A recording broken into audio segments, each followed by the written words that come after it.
Hi guys, welcome back to another video. And today I'm just going to be looking over my picks from week 3 and making my picks for the upcoming week as well. Another fresh slate of games that look very interesting. So, um, as you can see there, I went 10-6 in week 2. I correctly guessed 10 out of the 16 games. Nothing too crazy, but I got the first one wrong. New England did not come through for me. They didn't cover the 6.5.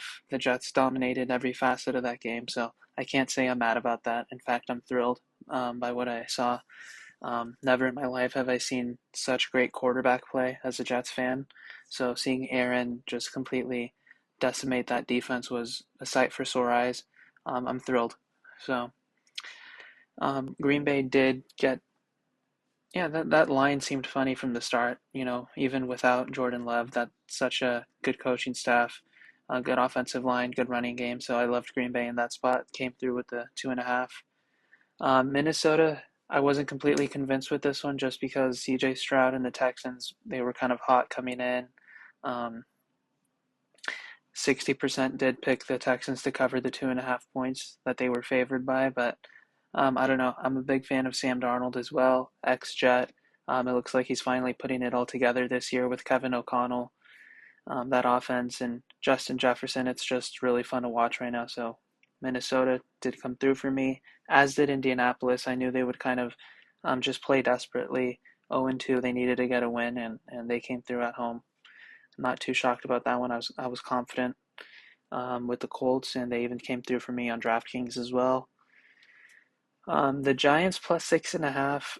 I think the reasoning behind this one was that I didn't think Daniel Jones was that terrible, and I still don't think he's that terrible. He's obviously not an upper echelon starting quarterback, and I do think the Giants should move on from him, either in this upcoming draft or in the free agency that's coming up. But Deshaun Watson is comparable in how bad he makes that Cleveland offense look. So this one made sense, and they actually won outright. So credit to them. I was confident of this pick, the Chargers plus 2.5, because I thought they were the better team. I thought Justin Herbert would be a little bit healthier. I didn't know about um, his sprained ankle at the time. I must have overlooked that. But yeah, this game was close for a while. Pittsburgh pulled away in the fourth. They were at home. They'd have the much better defense. That was an interesting matchup to see. The the tackles and on the Chargers are really good. Joe Alt, Rashawn Slater, but T.J. Watt's unstoppable. He's probably the best defensive player in football by far. Him and Myles Garrett, I think, have separated from the Micah Parsons and the Joey Bosa's and stuff like that. So I think it's T.J. and then kind of right behind him is Myles Garrett. But um, credit Mike Tomlin, credit Justin Fields. He hasn't really turned the football over yet. So they're putting some wins together. They might be a playoff team, looks like. Yeah, I just got this one wrong. I picked Tampa Bay to cover minus 6.5. Didn't happen, didn't get close. 85% of the people picked this game too. It happens. Uh, yeah, just got it wrong. You whiff on some of these. The Eagles plus 2.5 did make sense. I I said the Saints would kind of come back down to earth. Yes, they did. The Eagles are not exactly known for their secondary, not exactly known for their defense, and the Saints only put up 12 points. I didn't watch a ton of this game, but I know Saquon kind of carried that offense. Without him, they don't get close to winning this game. Made a couple of big plays late. Um, yeah, I think that's a pretty fair result. Carolina, I had a feeling they'd come back with renewed spirit, if you will. Andy Dalton stepping into the quarterback position. Nothing against Bryce Young, but Andy Dalton's a professional. He's seen a lot of defenses over the years. He knows how to distribute the ball. Yeah, and that's what he did. He did it at a really high level. So kind of a letdown game for the Raiders too after a big win in the previous week. Seattle better team. Miami's in a transition right now at the quarterback position, so they're kind of lost. They don't have a lot of material to move the football with. So Seattle felt like a good pick, got that right. Rams right, because I like McVay. I think he does have Shanahan's number, especially at home. Also 0-2, they were going to be desperate for a win. They came through. The Lions, I thought they were a better team. Ground and pound that defense to death. That's exactly what they did. Um, this one got dicey at the end again because John Harbaugh just shrinks in the fourth quarter, but Lamar made some special plays late to cover. Uh, this one could have also covered as well if one or two calls went the Falcons' way, but instead they went the Chiefs' way. And yeah, the plus 3.5 for the Falcons did not come through, nor did the Jags. I had a lot more confidence in the Jags, but 0-3, it looks like their season's over. Trevor Lawrence has seemingly regressed, and I have no idea why. If somebody has the answer to that, please let me know. Um, Sad to see what's happening to Trevor Lawrence. Yeah, I was confident in this pick because I thought Cincinnati would just set the world on fire. They did. The Joe Burrow to Jamar Chase connection was great, but it wasn't enough. Their defense couldn't get stops. It was a statement game for Jaden Daniels as well. So happy for Jaden, happy for Dan Quinn, happy for Terry McLaurin, really great receiver. So big win by the Commanders last night on Monday Night Football. So I got the last three wrong, but other than that, I'm pretty happy with this. So the 10-6, very satisfied, and I'm going to look to build on that right now in week 4. Let's see.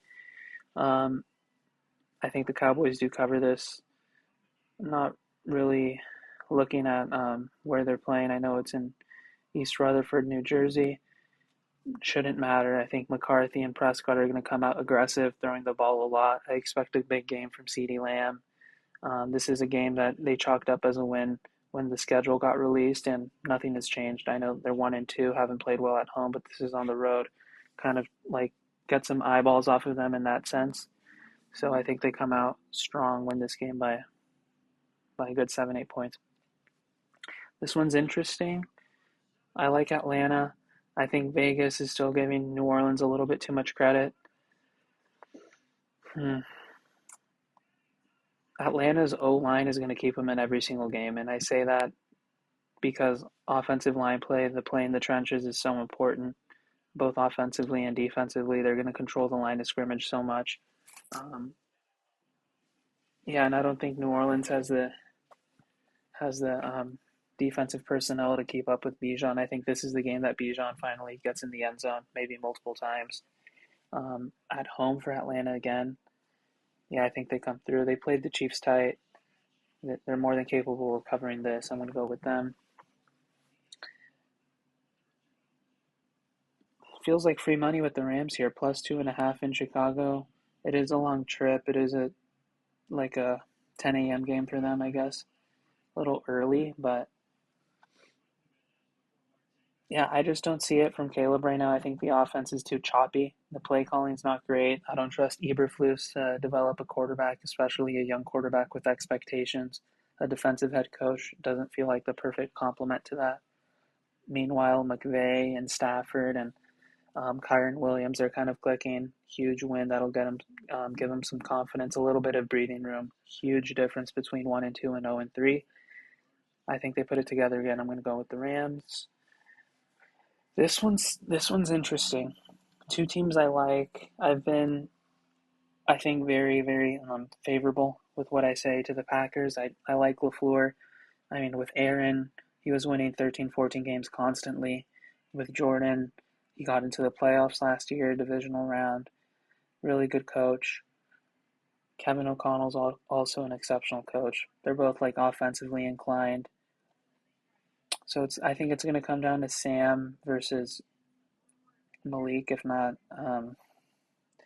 Well, maybe Jordan has a shot to play in this game, but plus 2.5. I'm going to go with the Packers here, actually.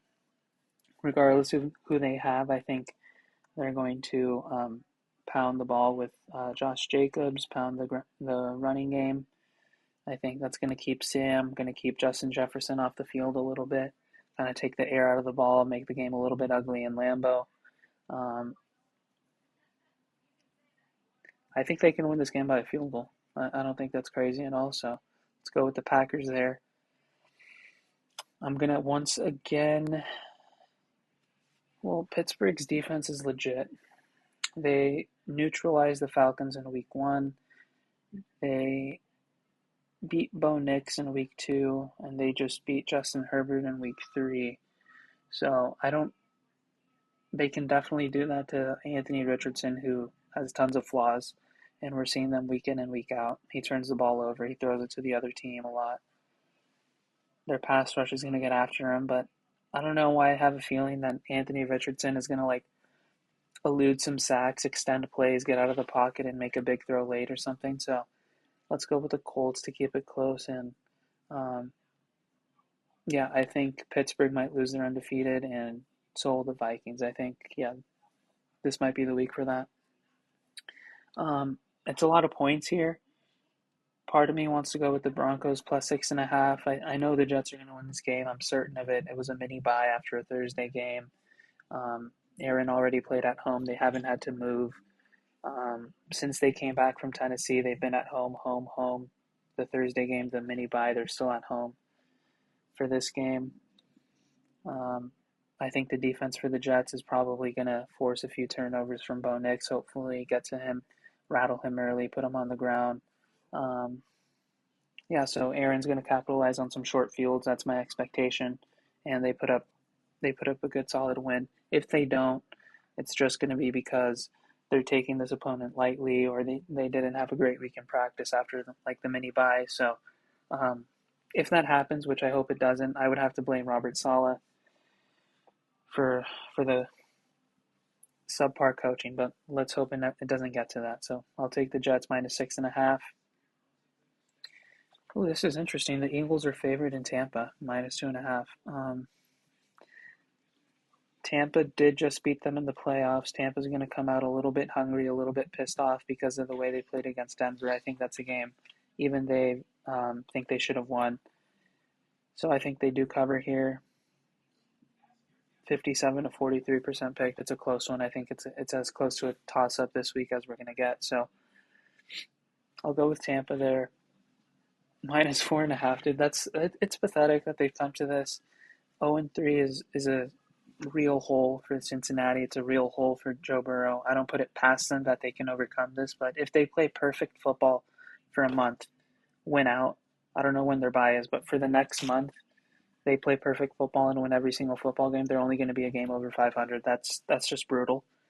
Um, but the points aren't that much here. They can win by a touchdown easily. Um, yeah, I think that performance by Carolina last week was a little bit of a 1 week hit because of the sudden change at quarterback. So they come back down to earth a little bit. Um, I'm not gonna fall for the same trap of thinking the Jags can keep it close against a good team. They failed me against Buffalo this week, so I'm gonna pick the Texans to wipe the floor with them at home. This one's interesting. I like both of these teams. I like Kyler. I like Jaden a lot.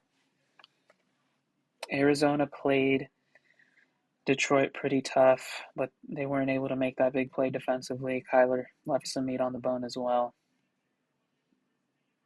Meanwhile, Jaden played flawlessly. But I'm going to go with the home favorite here.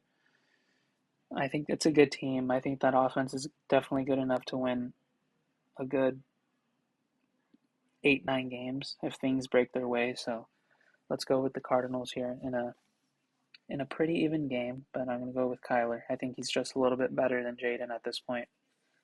9.5 is a lot of points. New England covered and won outright in week 1 against Cincinnati, but maybe it's looking like Cincinnati isn't that good to begin with. Meanwhile, San Francisco, I think we all do recognize is a legit team. Let's go with them there. Plus 1.5 seems ridiculous. I think Cleveland's a much better team. I don't buy the Raiders at all. I don't think they can move the ball against this defense. I hope Deshaun does enough. I hope Amari Cooper separates a little bit. Jerome Ford gets going because just the thought of wasting that defensive talent hurts. So let's go with Cleveland here. 7.5 in a divisional game. I don't love it. I don't think Kansas City has blown out a team in like 10 months. So in Los Angeles, let's just go with the Chargers here to keep it close enough. Certainly not enough to win this game though. Let's go with that 7.5.